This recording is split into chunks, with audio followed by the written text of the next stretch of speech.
Day 9 of 12 days. Welcome everyone. I'm Olivier Godemont. I lead the platform product at OpenAI. Today, I think, is the best day. I'm very biased. Today is all about developers and startups building on top of the OpenAI API. Zooming out, we've had an API for 4 years? The scale is incredible. 2 million developers building from more than 200 countries. Pretty cool. And so, as a thank you gift, we have several new models and features to announce today to thank you for being a part of the community. So kind of a small dev day, I don't know, North Pole, Santa edition. So Michelle, take it away. Thanks. I'm Michelle Pokras, and I work on our post-training research team. Hi, I'm Brian John. I'm also on the post-training team at OpenAI. Awesome. Well, like Olivier said, we just cannot stop doing dev days. So here's another small one.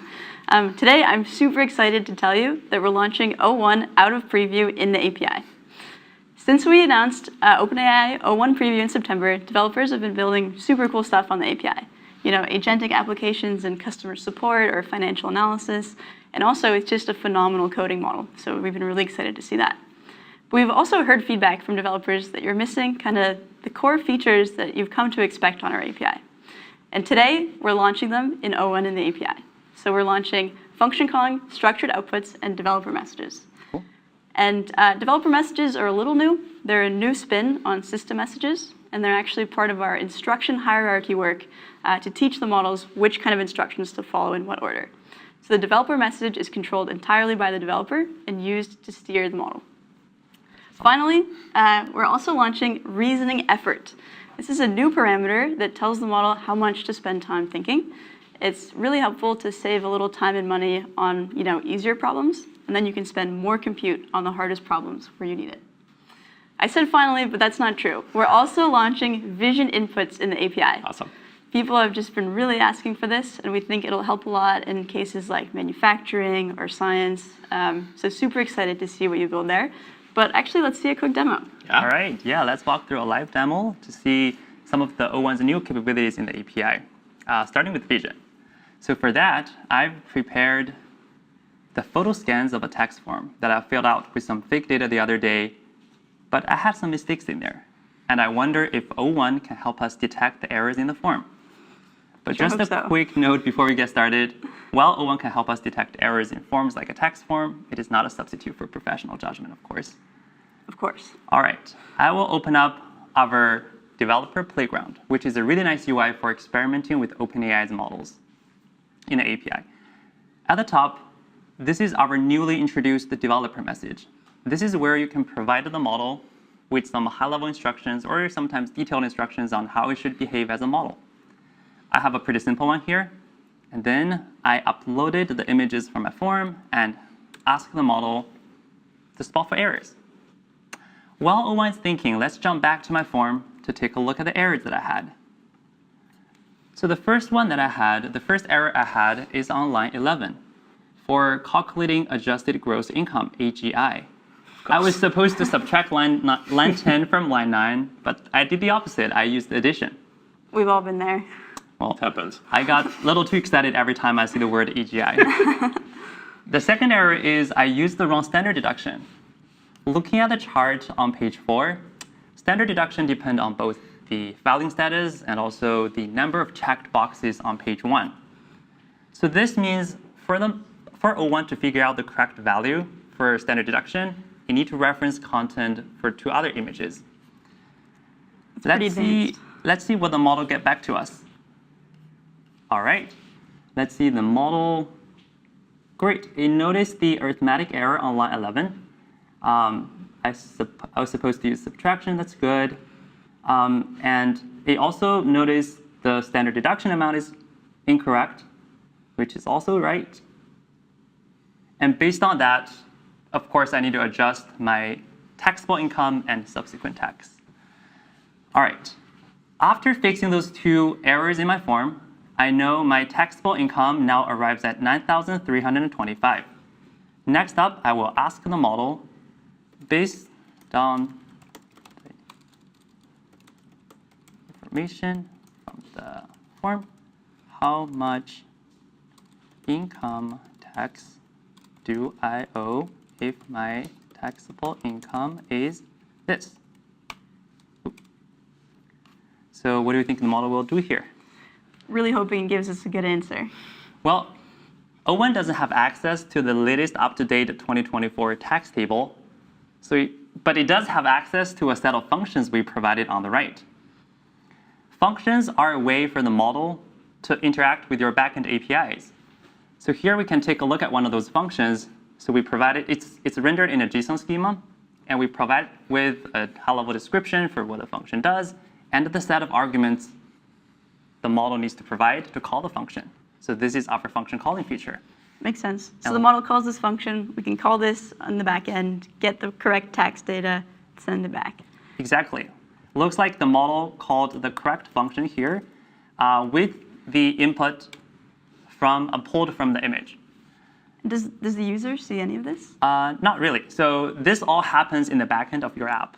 The user will not see any of the function calls nor the response from your API. So after we get the response, we will send that back to the model, and O1 will respond to the user in a very nice-looking user message. So here it tells the user about their new updated income tax after the correction. Awesome. Way better. But that's not all. I wanted to show you one last thing, that's structured outputs. I will ask the model here, what corrections do I need in my forms? But before I hit enter, I want to provide model a JSON schema for the response format. This will instruct the model to output according to this JSON schema. And on top of that, we also implemented solutions on the API backend to ensure the model output adhere to this JSON schema 100% of the time. Makes sense. Actually, let's take a quick look at this schema. So it's called form corrections, and it's got a list of corrections. And each correction has what you'd expect. So there's the reason, so we can display to the user what they got wrong. And then it's got the location. So this is super cool. We can actually render a UI for the PDF and highlight exactly what's wrong with the new value and the old value. So structured outputs is super useful when you don't want to kind of render Markdown from the model and you want to just extract the JSON automatically. So you can see here the model has output the corrections. You can see they're in the nice JSON format. We've got the new value, the old value, all the locations and reasons. And so yeah, this is super helpful when you're building kind of rich, featureful applications. So we just showed you a quick demo, but demos are really not enough to give you the full story. We actually run internal evaluations, which are like tests to see how our features do before we ship them. And so for O1, because it's really important for developers, we ran some evals for API use case. So I'm going to show you a few of these. Let's take a look. First, we have function calling. So we have some internal function calling evals. And you can see that this new O1 model is significantly better than GPT-4o at function calling. And this actually includes both halves of function calling. Calling the right function when you should, and not calling a function when you shouldn't. You can also use function calling in conjunction with structured outputs. And you can see that, again, O1 performs much better than 4o here. Speaking of structured outputs, O1 also significantly better on this eval. This means the model does a better job of following the format, so we take it less off distribution when we constrain it.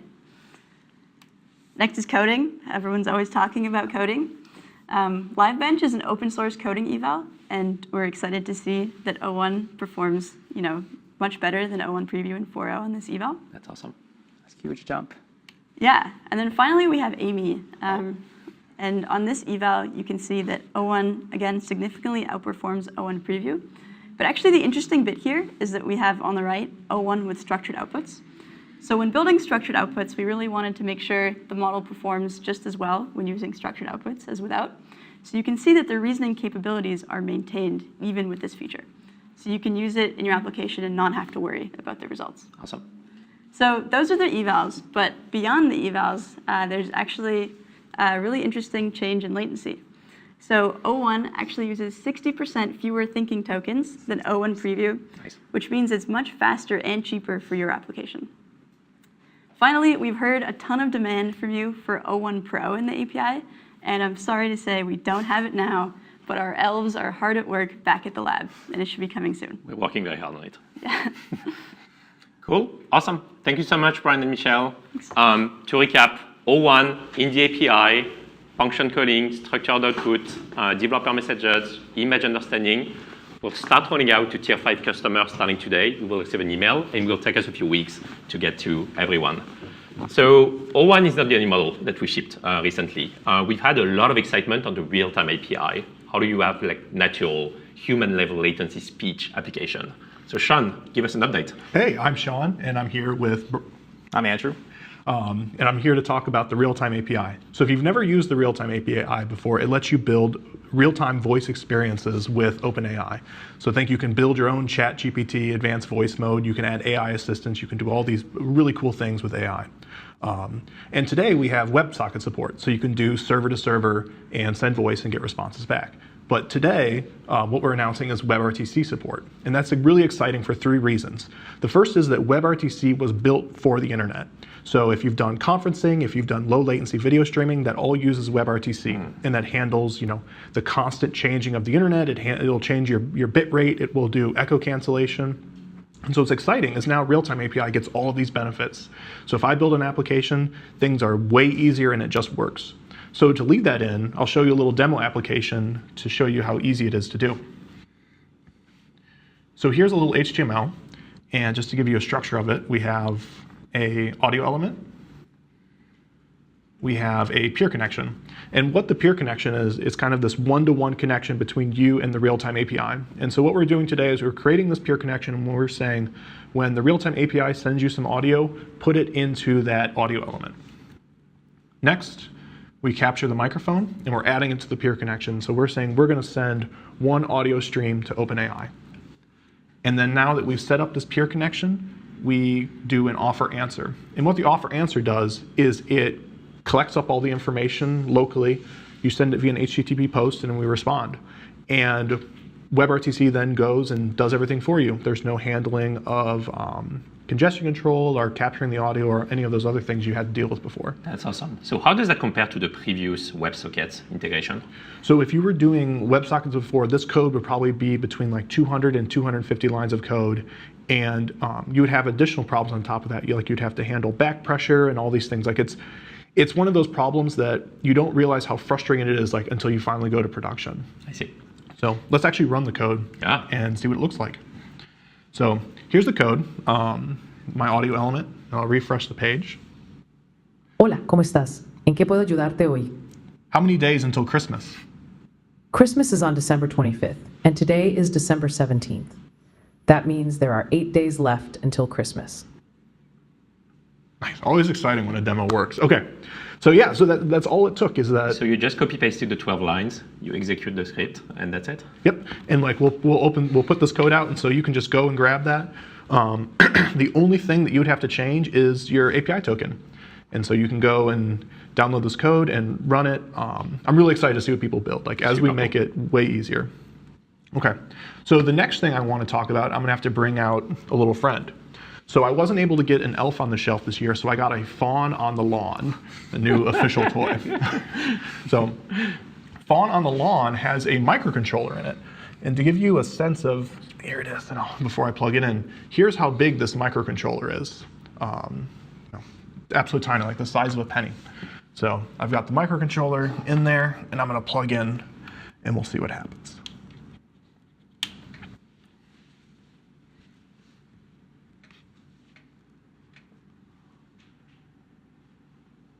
Merry Christmas. What are you talking about? We're talking about adding WebRTC to the real-time API. Oh, that sounds a bit too complicated for me.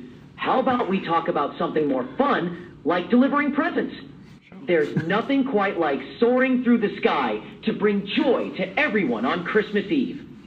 Oh, okay. Well, what am I getting for Christmas?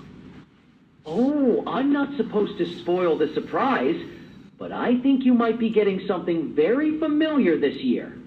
Could it be some coal? Oh. Okay.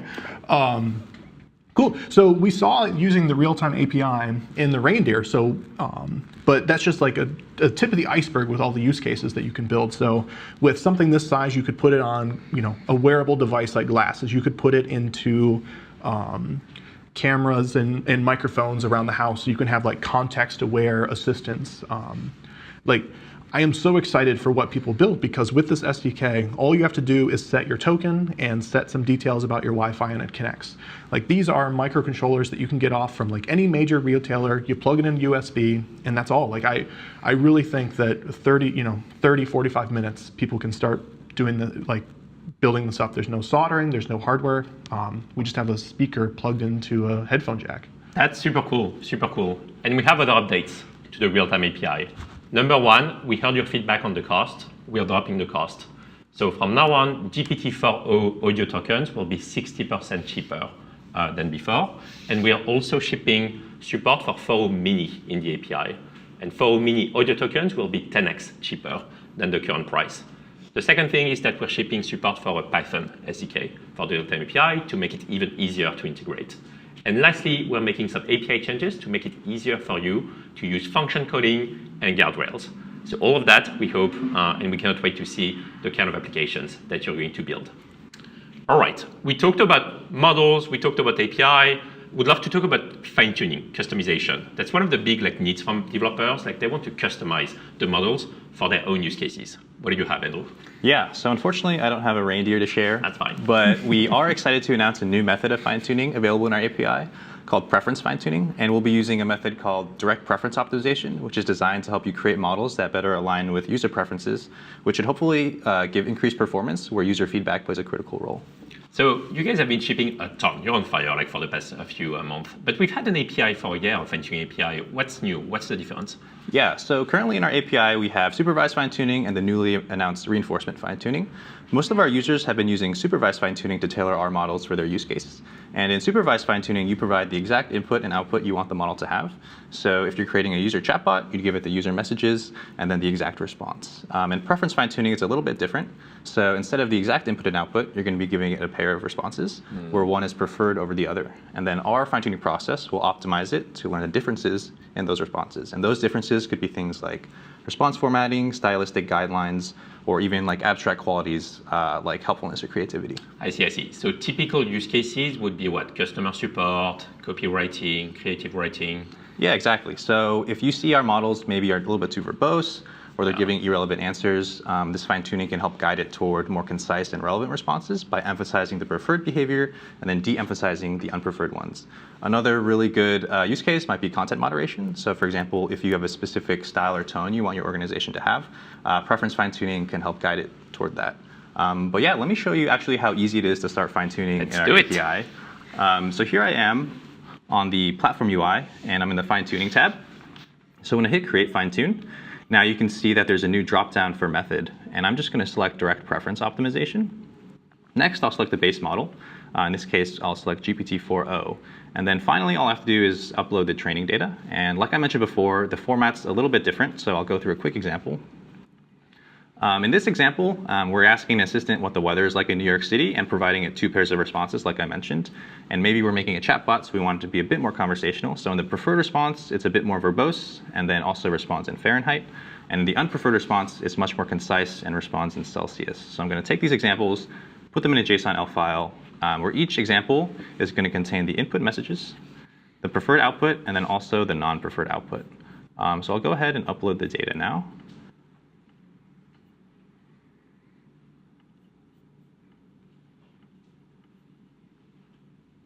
And we also provide some hyperparameters to tune, but I will just select the defaults for now and hit create. And so this is going to kick off the fine-tuning process. Depending on the dataset size, this could take anywhere from several minutes to several hours. But once it's done, we should be able to sample from the model the same way we would any base model in our API. Man, it's so exciting. So have you had a chance for people to use it yet? Yeah, so we've given early access to preference fine-tuning to several of our trusted partners, and we've seen good results so far. So as an example, Rogo AI is building an AI assistant for financial analysts, and they're using our models to rewrite and refactor user queries to give more relevant answers. When they used supervised fine-tuning, they couldn't quite get it to perform better than the base model, but with preference fine-tuning, they saw accuracy increase on their internal benchmark from 75% at the base model to over 80% with preference fine-tuning. So we're super excited to see what other developers can do with preference fine-tuning, which is why we're actually going to make this available for GPT-4o today and GPT-4o mini soon at the same price per trained token as supervised fine-tuning. So if you out there are excited to start preference fine-tuning, I encourage you to check out our documentation later today. That's awesome. That's awesome. Okay, there is a lot to unwrap, lots of gifts.